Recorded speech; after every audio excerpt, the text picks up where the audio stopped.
When I was a kid, I wanted to be a writer. That was sort of the first thing. When I was really, like the first thing I remember saying I wanted to be was a pharmacist, but that's because that's what my parents did, and I didn't really know what I wanted to do. But the first thing I remember wanting to do was to be a writer. And I think by that I meant a novelist, but when you're 7, you don't know what a novelist is, so you just want to write books. And that's what I remember most wanting to do. I loved to write. I loved to create stories. I loved to write. I would write all the time. If I could be stringing 3 sentences together, I'd be writing them down. And I loved that. And then in middle school, I wanted to be an astronaut. And that changed everything. I was going to be an astronaut, and I would have too if God hadn't changed the plan. So those are the only 2 things I remember wanting to be. I just wouldn't go from an astronaut to a theologian. I was going to be an astronaut. And when I was 13, my dad made a joke. I had had to do some sort of public speaking thing. And my dad said, well, God's just preparing you to be a pastor. There's no reason my father would ever have thought that he's a pharmacist. We just went to church on Sundays. I had no interest in it. And I thought it was a joke. And I, over the next year, kept coming back to it. It wouldn't leave. I kept trying to shake it, and it just wouldn't. It refused. And it would be small things that friends would say, or they'd ask for advice or whatever, and it wouldn't go away. So, and I didn't want to do it. That's pretty important here. I was hearing our associate pastor at the church I was going to was going through the ordination process, and they explained to the congregation what that looked like. In the United Methodist Church, it's a very involved process, and I remember hearing that thinking, boy, I'm glad I don't have to do that. And then I started getting this nudge that, no, that's where you're going to go.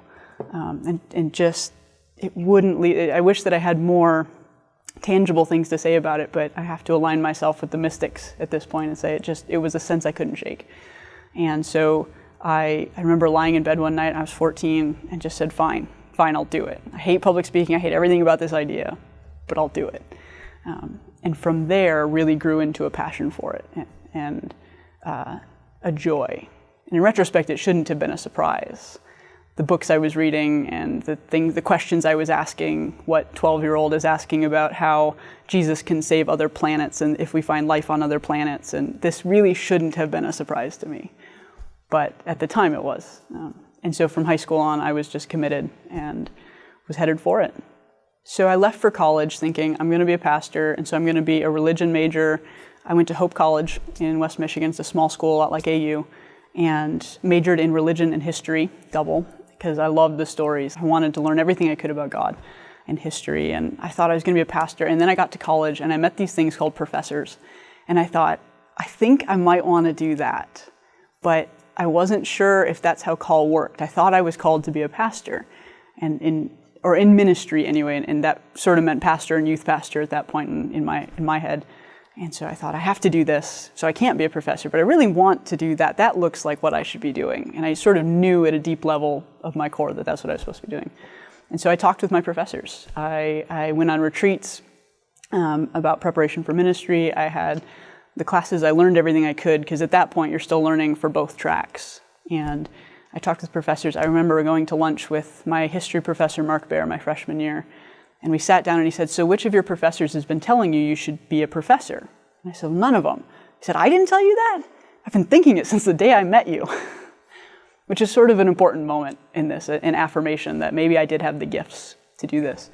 And so I went from there thinking, I think I'm supposed to do this professor thing, but I thought I was called to this, and I don't know if you can change when you hear a call. That's not something they do in the Bible. And I don't have the resources to deal with that, but I had really good pastors and professors who encouraged me that you sort of can, but we don't know where God's calling you just yet. Actually, I think they did know. They just needed me to figure it out. And so when they sent me off to seminary, because that would have been the next step in both cases, because even as an academic theologian, you need a master's in theology. So they sent me to some place that could do both. So I went to Duke Divinity, where I would have the academic teeth I needed if I wanted to go on the PhD route, but they're really good at training pastors. And so I got there, and my first year had to do an internship at a local church and realized, yeah, not so much. I had done an internship at a church in college that I loved, but it was all about learning and getting to do more of this. And the one I did in seminary was just, I don't really want to argue about the color of the carpet in the sanctuary. And I don't really like going in and visiting shut-ins or sitting at the hospital with people. It's not my skill set. I hate making small talk at potlucks. And I hate having to try everything at the potlucks. And I just couldn't love it. I couldn't get to it. But I loved my classes and I loved the academic work, and my professors were telling me, you could do this, you have the chops for it. And in conversation with a couple professors and pastors, and I spent the summer after my first year of seminary working at a camp, the second time I went back there, and had the space to get away and face the questions that were the real questions about what I was doing. I was afraid to let go of something that I thought, because I was trying to get it right. I wanted to make sure I did exactly what God told me I was supposed to do. And once I could face that, had the space to be out of seminary, out of the realm where people were telling me, what are you going to do? I could face that. I could have the space to say, you know what, actually, I think I'm pretty sure I'm supposed to do this professor thing, that's where the gifts are. That's where I'm going to have the most impact. And I made a decision that fall and said, this is where I'm going to go. I'm going to head that direction. And I learned everything I could. I still took all my pastoral care classes because I want to be that kind of professor for students. I want to be the kind of professor I had. And from there, applied to graduate schools and got rejected from 5 out of 6 of them, which was a little bit of was I sure about this calling? But I held on to it anyway, because when you're sure you've got a sense of vocation, you hold on to it. Not to the exclusion of people who know you who tell you things, but when it's something so random as graduate school applications, where there are 5 slots for 100 applicants, it's not necessarily because it's not your vocation. So I held on to that and got into one. It was the best thing that could have happened. It was the best of them. It wasn't the one I thought was the best, but it was the best of them. And continued on and got really lucky the same way with the job. Applied to 40 places and got a job that I love. And every time I teach, I'm more and more sure that this is what I'm supposed to be doing. Every time I sit with a student in my office, same thing.